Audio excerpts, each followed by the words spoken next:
এবার আয় আয় রে। কি নিয়ে আসছো তুমি? হ্যাঁ, কি নিয়ে আসছো দেখি? ইংলিশে কি বলে? ইংলিশে কি বলে? আরে কি বল, কি বলে বল।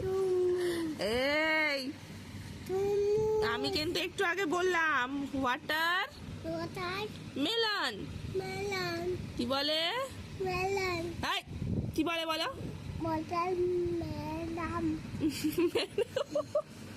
ওয়াটার ম্যাডাম বলে। দেখি দেখি কি বলে? তরমুজকে ইংলিশে কি বলে? কি? Watermelon. কত করে তরমুজ, কত করে?